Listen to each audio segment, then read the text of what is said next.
ನಮಸ್ಕಾರ ಸ್ನೇಹಿತರೆ. ಇದೇ ಭಾನುವಾರ ಹೆಲಿಕಾಪ್ಟರ್ ಅಪಘಾತದಲ್ಲಿ ಇರಾನಿನ ಮಾಜಿ ಅಧ್ಯಕ್ಷ ಇಬ್ರಾಹಿಂ ರೈಸಿ ಸಾವನ್ನಪ್ಪಿದ್ದಾರೆ ಎಂದು ಇರಾನಿನ ಮಾಧ್ಯಮ ಅಧಿಕೃತವಾಗಿ ಘೋಷಿಸಿತು. ಇರಾನಿನ ಸರ್ವೋಚ್ಚ ನಾಯಕ, ಇರಾನಿನ ರಾಜ ಅಯತುಲ್ಲಾ ಅಲಿ ಖಮೇನಿ ಅವರು ಇರಾನಿನ ಜನರನ್ನು ಉದ್ದೇಶಿಸಿ ರೈಸಿ ಅವರ ಆತ್ಮಕ್ಕೆ ಶಾಂತಿ ಸಿಗಲಿ ಎಂದು ಎಲ್ಲರೂ ಪ್ರಾರ್ಥಿಸುವಂತೆ ಕೇಳಿಕೊಂಡರು. ರೈಸಿಯವರ ಸಾವಿನ ನಂತರವೂ ಸರ್ಕಾರ ಮುಂದುವರಿಯುತ್ತದೆ, ಸರ್ಕಾರಕ್ಕೆ ಯಾವುದೇ ಧಕ್ಕೆ ಇಲ್ಲ, ಯಾರು ಭಯಪಡುವ ಅಗತ್ಯವಿಲ್ಲ ಅಂತ ಜನರಲ್ಲಿ ವಿನಂತಿಸಿಕೊಂಡರು. ಇಬ್ರಾಹಿಂ ರೈಸಿ ಹೆಲಿಕಾಪ್ಟರ್ ಅಪಘಾತದ ವಿಡಿಯೋವನ್ನು ರೆಸ್ಕ್ಯೂ ಟೀಮ್ ಬಿಡುಗಡೆ ಮಾಡಿದೆ. ಈ ವಿಡಿಯೋದಲ್ಲಿ ಚಿವಾಂಡಿ ಬೆಟ್ಟಗಳ ಮಧ್ಯದಲ್ಲಿ ಅಪಘಾತಕ್ಕೀಡಾದ ಹೆಲಿಕಾಪ್ಟರ್ನ ದೃಶ್ಯವನ್ನು ನೀವು ಕಾಣಬಹುದು. ಸ್ಥಳದಲ್ಲೇ ಇಬ್ರಾಹಿಂ ರೈಸಿ ಜೊತೆಗೆ ಇರಾನಿನ ಯುವ ವಿದೇಶಾಂಗ ಸಚಿವ ಹುಸೇನ್ ಅಮೀರ್ ಅಬ್ದೊಲಾಹಿಯಾನ್ ಕೂಡ ನಿಧನರಾಗಿದ್ದಾರೆ. ದಟ್ಟ ಮಂಜಿನಿಂದ ಕೂಡಿದ ಈ ಗುಡ್ಡ ಬೆಟ್ಟಗಳ ಪ್ರದೇಶ ನಮ್ಮ ಆಂಧ್ರ ಪ್ರದೇಶದ ಮುಖ್ಯಮಂತ್ರಿಯಾಗಿದ್ದ ಡಾಕ್ಟರ್ ರಾಜಶೇಖರ ರೆಡ್ಡಿಯವರ ಹೆಲಿಕಾಪ್ಟರ್ ಅಪಘಾತದ ಘಟನೆಯನ್ನು ನೆನಪಿಗೆ ತರಿಸುತ್ತದೆ. ಅವರ ಹೆಲಿಕಾಪ್ಟರ್ ಕೂಡ ದಟ್ಟ ಮಂಜಿನಿಂದ ಕೂಡಿದ ಗುಡ್ಡ ಬೆಟ್ಟಗಳ ಪ್ರದೇಶದಲ್ಲಿ ಅಪಘಾತಕ್ಕೀಡಾಗಿತ್ತು. ಇಬ್ರಾಹಿಂ ರೈಸಿಯವರು ಪ್ರಯಾಣಿಸುತ್ತಿದ್ದ ಪ್ರದೇಶ ದಟ್ಟ ಮಂಜಿನಿಂದ ಕೂಡಿತ್ತು. ಆ ಕಾಡು ಪ್ರದೇಶದಲ್ಲಿ ತುಂಬಾ ಮಂಜು ಇತ್ತು. 5 ಮೀಟರ್ ದೂರದಲ್ಲಿದ್ದು ಏನೂ ಕಾಣಿಸುತ್ತಿರಲಿಲ್ಲ. ಅಂತ ಕೆಟ್ಟ ಹವಾಮಾನದಲ್ಲಿ ಹೇಗೆ ಪೈಲಟ್ ಇರಾನಿನ ಒಬ್ಬ ದೊಡ್ಡ ವ್ಯಕ್ತಿಯನ್ನು ಕೇರ್ಲೆಸ್ ಆಗಿ ಹೊತ್ತೊಯ್ಯುತ್ತಾನೆ ಎಂಬುದು ಈಗ ಎಲ್ಲರ ಮುಂದಿರುವ ಪ್ರಶ್ನೆ. ಈ ಹೆಲಿಕಾಪ್ಟರ್ 1960ರಲ್ಲಿ ತಯಾರಾದ ಅಮೆರಿಕ ನಿರ್ಮಿತ ಬೆಲ್ 212 ಹೆಲಿಕಾಪ್ಟರ್. ಈ ಹೆಲಿಕಾಪ್ಟರ್ನಲ್ಲಿ ದೊಡ್ಡ ದೊಡ್ಡ ರಾಜಕೀಯ ನಾಯಕರು ಪ್ರಯಾಣಿಸುತ್ತಿದ್ದರು. ಆದರೆ ಕೆಟ್ಟ ಹವಾಮಾನವನ್ನು ಯಾರೂ ಊಹಿಸಲು ಸಾಧ್ಯವಿಲ್ಲ. ಅದು ಇರಾನಿನ ಪವರ್ಫುಲ್ ನಾಯಕರಾದ ಇಬ್ರಾಹಿಂ ರೈಸಿ ಸಾವಿನಿಂದ ಕೊನೆಗೊಂಡಿದೆ.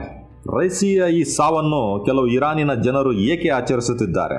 ಈ ಅಪಘಾತದ ಹಿಂದೆ ಇಸ್ರೇಲಿನ ಗುಪ್ತಚರ ಸಂಸ್ಥೆ ಅಥವಾ ಮೊಸಾದನ ಕೈವಾಡವಿದೆಯೇ ಎಂದು ಎಕ್ಸ್ ಚಾನೆಲ್ನಲ್ಲಿ ಈಗ ವೈರಲ್ ಆಗುತ್ತಿದೆ.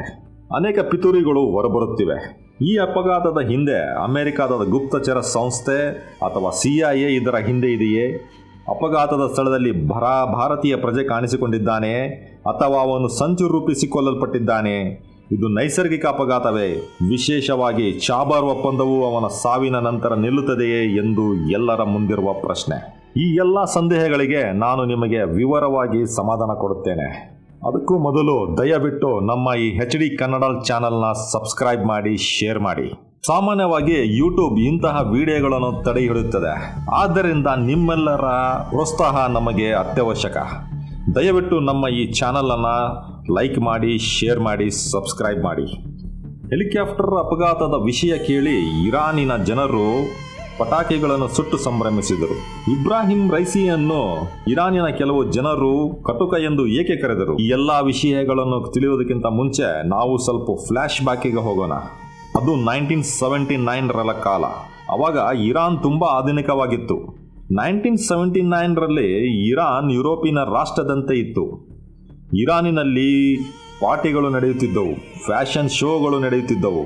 ಹುಡುಗಿಯರು ತಮ್ಮ ನೆಚ್ಚಿನ ಬಟ್ಟೆಗಳನ್ನು ಧರಿಸಲು ಮುಕ್ತರಾಗಿದ್ದರು. ಅವರಿಗೆ ಆಯ್ಕೆ ಇತ್ತು. ಅವರಿಗೆ ಹೆಚ್ಚು ಅಧ್ಯಯನ ಮಾಡಲು ಅವಕಾಶವಿತ್ತು. 1979ರ ಮೊದಲು ಇರಾನಿನಲ್ಲಿ ರೇಜಾ ಶಹೇವಿ ಶಾ ಸಾಮ್ರಾಜ್ಯವಿತ್ತು. ಶಾ ರಾಜನು ತುಂಬ ಉದಾರ, ಆಧುನಿಕ ಮತ್ತು ಸೂಟ್ ಧರಿಸಿದ್ದನು. ಆ ಸಮಯದಲ್ಲಿ ಯುರೋಪಿಯನ್ ಅಮೆರಿಕನ್ ತೈಲ ಕಂಪನಿಗಳು ಇರಾನ್ ಅನ್ನು ಆಳಿದವು. ಅಮೆರಿಕ ಶಾಗೆ ಬೆಂಬಲ ನೀಡುತ್ತಿತ್ತು. ಶಾ ರಾಜನು ಅಮೆರಿಕದ ಕೈಗೊಂಬೆ ರಾಜನಾಗಿದ್ದನು. ಅವನು ದುಂದುಗಾರನಾಗಿದ್ದನು. ಅವನ ಆಳ್ವಿಕೆಯಲ್ಲಿ ಜನರು ಸಂತೋಷವಾಗಿರಲಿಲ್ಲ. ಹಜ್ರತ್ ಅಲಿ ಅಡಿಯಲ್ಲಿ ಜನಿಸಿದ ಶಿಯಾ ಮುಸ್ಲಿಮರು ಇರಾನಿನಲ್ಲಿ ಯುರೋಪಿನ ಸಂಸ್ಕೃತಿಯಿಂದ ಪ್ರಭಾವಿತರಾಗಲು ಇಷ್ಟಪಡದ ಕೆಲವರು ಬಂಡಾಯವೆದ್ದರು. ಆ ಬಂಡಾಯವೆದ್ದ ಜನರ ನಾಯಕನೇ ಅಯತುಲ್ಲಾ ಖೊಮೇನಿ. ಇವನು ಒಬ್ಬ ಧರ್ಮ ಬೋಧಕ. 1979ರಲ್ಲಿ ದೊಡ್ಡ ದಂಗೆಯನ್ನು ಎಬ್ಬಿಸಿದನು. ಈ ದಂಗೆಯನ್ನು ಇರಾನಿನ ಜನರು ಬೆಂಬಲಿಸಿದರು. ಅಯತುಲ್ಲಾ ಅವರನ್ನು ಸೋವಿಯತ್ ಒಕ್ಕೂಟವು ಬೆಂಬಲಿಸಿತು. ರಷ್ಯಾ ಅಯತುಲ್ಲಾ ಅವರನ್ನು ಬೆಂಬಲಿಸಿತು. ಅಯತುಲ್ಲಾ ಎಬ್ಬಿಸಿದ ಈ ದಂಗೆಗೆ ಹೆದರಿ ಶಾ ಓಡಿ ಹೋದನು. ಇರಾನಿನಲ್ಲಿ ಶರಿಯಾ ಕಾನೂನು ಬಂದಿತು. ಶರಿಯಾ ಕಾನೂನು ಇಸ್ಲಾಮಿಕ್ ಕಾನೂನು. ಈ ಕಾನೂನಲ್ಲಿ ಹುಡುಗಿಯರು ಸ್ವತಂತ್ರರು ಇಲ್ಲ. ಬುರ್ಕಾ ಧರಿಸಬೇಕು. ಹುಡುಗರು ಗಡ್ಡ ಬಿಡಬೇಕು. ಪ್ಯಾಂಟ್ ಅಂಗಿ ಹಾಕಬಾರದು. ಡ್ರಗ್ಸ್ ಕುಡಿಯಬಾರದು. ಹಂದಿ ಮಾಂಸ ತಿನ್ನಬಾರದು. ಇವೆಲ್ಲವೂ ಶರಿಯಾ ಕಾನೂನಿನ ಭಾಗ. ಅಲ್ಲಿಯವರೆಗೆ ಶರಿಯಾವನ್ನು ಅನುಸರಿಸಬೇಕು ಎಂದು ಆಧುನಿಕ ಜನರಿಗೆ ಅರಗಿಸಿಕೊಳ್ಳಲಾಗಲಿಲ್ಲ. ಆಯತುಲ್ಲಾ ಖುಷ್ನು ವೆಲಾಯಿತಿ ಫಕಿ ಅಂದರೆ ಒಂದು ಸಿದ್ಧಾಂತವನ್ನು ತುಂಬಿದ್ದಾರೆ. ಈ ಸಿದ್ಧಾಂತದ ಪ್ರಕಾರ ಇರಾನಿನ ಜನರು ಪಾಲಕತ್ವವನ್ನು ಹೊಂದಿರಬೇಕು. ಇರಾನ್ ಜನರು ಧಾರ್ಮಿಕ ಶಿಕ್ಷಕರ ಮಾರ್ಗದರ್ಶನವಿರಬೇಕು. ರಾಜ್ಯರ ಮಾರ್ಗದರ್ಶನದಲ್ಲಿ ಅಯತುಲ್ಲಾ ಖುಮೇನಿಯವರು ಇರಾನಿಗೆ ವೆಲಾಯತೆ ಫಕಿ ಪರಿಕಲ್ಪನೆಯನ್ನು ತಂದರು. ಸೌದಿ ಅರೇಬಿಯಾ ಈ ಸಿದ್ಧಾಂತವನ್ನು ಇನ್ನೂ ಇಷ್ಟಪಡುವುದಿಲ್ಲ. ಏಕೆಂದರೆ ಸೌದಿಯಲ್ಲಿ ರಾಜರು ತಲೆಮಾರುಗಳಿಂದ ರಾಜಮನೆತನದವರಿಂದ ಆಳಲ್ಪಟ್ಟಿದೆ ಮತ್ತು ಸೌದಿಯಲ್ಲಿನ ಧಾರ್ಮಿಕ ಮುಖಂಡರು ಸೌದಿ ಜನರಲ್ಲಿ ವೆಲಾಯತೆ ಫಕಿ ಸಿದ್ಧಾಂತವನ್ನು ಹುಟ್ಟುಹಾಕಿದರೆ ಸೌದಿ ರಾಜರು ಅಯತುಲ್ಲಾ ಖುಮೇನಿ ಅವರ ಸ್ಫೂರ್ತಿಯಾಗಬೇಕು. ಇರಾನ್ ಮತ್ತು ಸೌದಿ ನಡುವೆ ಈಗಲೂ ಶೀತಲ ಸಮರ ನಡೆಯುತ್ತಲೇ ಇದೆ. 1979ರಲ್ಲಿ ಅಯತುಲ್ಲಾ ಮತ್ತು ಅವನ ಅನುಯಾಯಿಗಳು ಇರಾನ್ ಅನ್ನು ವಶಪಡಿಸಿಕೊಂಡರು. ಅಯತುಲ್ಲಾನ ದಬ್ಬಾಳಿಕೆಗೆ ಹೆದರಿ ಶಾ ಕಿಂಗ್ ದೇಶವನ್ನು ಬಿಟ್ಟು ಓಡಿ ಹೋದನು. ಶಾ ಕಿಂಗ್ ಬೆಂಬಲಿಗರು ಸೇನಾ ಮುಖ್ಯಸ್ಥರಿಂದ ಕೊಲ್ಲಲ್ಪಟ್ಟರು. ಶಾ ಸಾಮ್ರಾಜ್ಯದಲ್ಲಿದ್ದ ಎಲ್ಲಾ ಸೇನಾ ನಾಯಕರನ್ನು ಯಡರ್ಸಾಯಿನ ರೇಜಾನಾಜಿ ಮತ್ತು ಮನೋಚಿರ್ ಖುಸ್ರೋದಾ ಅವರನ್ನು ಜೈಲಿಗೆ ಹಾಕಲಾಯಿತು. ಉದಾರವಾದಿಗಳು, ಸಮಾಜವಾದಿಗಳು, ಕಮ್ಯುನಿಸ್ಟರನ್ನು ಜೈಲಿಗೆ ಅಟ್ಟಲಾಯಿತು. ಕಮ್ಯುನಿಸ್ಟರು ದೇವರನ್ನು ನಂಬುವುದಿಲ್ಲ, ಆದರೆ ಇರಾನ್ ಕಟ್ಟ ಇಸ್ಲಾಮಿಕ್ ದೇಶ, ದೇವರನ್ನು ನಂಬುವ ದೇಶ. ಆದ್ದರಿಂದ ಅಯತುಲ್ಲಾ ಖುಮೇನಿಯವರು ತನ್ನ ದೇಶದಲ್ಲಿ ಯಾರೂ ಕಮ್ಯುನಿಸ್ಟನ್ನು ಫಾಲೋ ಮಾಡಬಾರದು ಅಂತ ಫರ್ಮಾನು ಹೊರಡಿಸಿದನು. ಇಲ್ಲಿ ತೆಗೆದುಕೊಳ್ಳಬೇಕಾದ ಅಂಶವೇನೆಂದರೆ ಅಯತುಲ್ಲಾ ಖುಮೇನಿ ಪಾಶ್ಚಿಮಾತ್ಯ ದೇಶಗಳ ಸಿದ್ಧಾಂತವನ್ನು ಇಷ್ಟಪಡಲಿಲ್ಲ. ದೇವರನ್ನು ನಂಬದ ಕಮ್ಯುನಿಸ್ಟ್ ದೇಶಗಳನ್ನು ಅವನು ಇಷ್ಟಪಡಲಿಲ್ಲ. ಅದಕ್ಕಾಗಿ ಅವನು ಇರಾನಿನಲ್ಲಿ ಹೊಸ ಕಾನೂನನ್ನು ಜಾರಿಗೆ ಮಾಡಿದನು. ಇರಾನ್ ಹುಡುಗಿಯರ ಮದುವೆಯ ವಯಸ್ಸನ್ನು 9 ವರ್ಷಕ್ಕೆ ಇಳಿಸಿದನು. ಇರಾನಿನ ಹುಡುಗಿಯರು ಶಾಲಾ ಕಾಲೇಜಿಗೆ ಹೋಗುವಂತಿಲ್ಲ. ಹುಡುಗಿಯರು ಮದುವೆಯಾಗಬೇಕು ಅಥವಾ 9 ವರ್ಷಕ್ಕೆ ಮಕ್ಕಳನ್ನು ಇದೇ ಸಮಯದಲ್ಲಿ ಇರಾನಿನಲ್ಲಿ ಒಬ್ಬ ಯುವಕ ಬೆಳಕಿಗೆ ಬಂದನು. ಅವನು ಉತ್ತಮ ವಾಗ್ಮಿಯಾಗಿದ್ದನು. ಅವನು ಒಬ್ಬ ಉತ್ತಮ ಧರ್ಮಬೋಧಕ. ಅವನು ಅಯತುಲ್ಲಾ ಖುಮೇನಿಗೆ ಕಣ್ಣಿಗೆ ಬಿದ್ದನು. ಯುವಕನ ತಲೆಯನ್ನು ನೋಡಿದ ನಂತರ ಅಯತುಲ್ಲಾ ಅವನನ್ನು ಇರಾನಿನ ಕಾನೂನು ವ್ಯವಸ್ಥೆಯಲ್ಲಿ ಪ್ರಾಸಿಕ್ಯೂಟರ್ ಆಗಿ ನೇಮಕ ಮಾಡಿದನು. ವಕೀಲರು ಮತ್ತು ಪ್ರಾಸಿಕ್ಯೂಟರ್ ನಡುವಿನ ವ್ಯತ್ಯಾಸವೇನೆಂದರೆ ವಕೀಲರು ಜನರಿಗಾಗಿ ಕೆಲಸ ಮಾಡುತ್ತಾರೆ, ಆದರೆ ಪ್ರಾಸಿಕ್ಯೂಟರ್ಗಳು ಸರ್ಕಾರದ ಪರವಾಗಿ ಕೆಲಸ ಮಾಡುತ್ತವೆ. ಅಯತುಲ್ಲಾ ಖುಮೇನಿಯ ಕಣ್ಣಿಗೆ ಬಿದ್ದ ಈ ಯುವಕ ಬೇರೆ ಯಾರೂ ಅಲ್ಲ, ಇವನೇ ಇಬ್ರಾಹಿಂ ರೈಸಿ. 1988ರಲ್ಲಿ ರೈಸಿಯನ್ನು ರಾಜಕೀಯ ಕೈದಿಗಳನ್ನು ಗಲ್ಲಿಗೇರಿಸಲು ಬೆಂಚ್ನಲ್ಲಿ ಪ್ರಾಸಿಕ್ಯೂಟರ್ ಆಗಿ ನೇಮಿಸಲಾಯಿತು. ಉತ್ತಮ ವಾಗ್ಮಿಯಾಗಿದ್ದ ರೈಸಿ ಆ ರಾಜಕೀಯ ನಾಯಕರನ್ನೆಲ್ಲ ಗಲ್ಲಿಗೆ ಹಾಕುವಲ್ಲಿ ಪ್ರಮುಖ ಪಾತ್ರ ವಹಿಸಿದನು. ರೈಸಿ ಎಷ್ಟು ಒಬ್ಬ ಉತ್ತಮ ವಾಗ್ಮಿಯಾಗಿದ್ದ ಅಂತ ಹೇಳಿದ್ರೆ, ಯಾರೇ ಒಬ್ಬ ಕೈದಿ ದೇಶದ್ರೋಹದ ಆರೋಪದ ಮೇಲೆ ಬಂದರೆ ಅವರಿಗೆ ಗಲ್ಲು ಶಿಕ್ಷೆ ಆಗುವವರೆಗೂ ರೈಸಿ ಬಿಡುತ್ತಿರಲಿಲ್ಲ. ಒಟ್ಟಿನಲ್ಲಿ ಇಬ್ರಾಹಿಂ ರೈಸಿ ಅತ್ಯುತ್ತಮ ಕೌಶಲ್ಯಗಳನ್ನು ಹೊಂದಿದ್ದನು. ಬಹುತೇಕ ಜನರು ಇರಾನಿನ ಕಟುಗ ಎಂದು ಅವರನ್ನು ಕರೆಯುತ್ತಾರೆ. ಇರಾನ್ ಸರ್ಕಾರದ ಪರವಾಗಿ ಇವರು ವಾದ ಮಾಡಿ ಅನೇಕ ಜನರನ್ನು ಮರಣದಂಡೆಗೆ ಗುರಿಪಡಿಸಿದ್ದಾರೆ. ಇರಾನಿನಲ್ಲಿ ಇವತ್ತು ಕೆಲವರು ಇಬ್ರಾಹಿಂ ರೈಸಿಯ ಮರಣವನ್ನು ಆಚರಿಸಲು ಕಾರಣವೇನೆಂದರೆ ಅವನು ಕೊಡಿಸಿದ ಮರಣದಂಡನೆಗೆ ಒಳಗಾದ ಕುಟುಂಬದವರ ಸಂಬಂಧಿಕರು. 3 ಜೂನ್ 1989ರಲ್ಲಿ ಅಯತುಲ್ಲಾ ಖುಮೇನಿ ಮರಣ ಹೊಂದಿದನು. ಇವನ ನಂತರ ಅವನ ಉತ್ತರಾಧಿಕಾರಿಯಾದ ಅಲಿ ಖಮೇನಿ ಸುಪ್ರೀಂ ಲೀಡರ್ನಾಗಿ ಮಾಡಿದರು. ಇವರು ಈಗಲೂ ಇರಾನಿಗೆ ಸುಪ್ರೀಂ ಲೀಡರ್ ಆಗಿದ್ದಾರೆ. 1919ರಲ್ಲಿ ಇಬ್ರಾಹಿಂ ರೈಸಿನ ಟ್ಯಾಲೆಂಟ್ ನೋಡಿ ಈತನ್ನ ಮುಲ್ಲಾ government general inspection office chairman ಆಗಿ ನೇಮಕ ಮಾಡಿತು.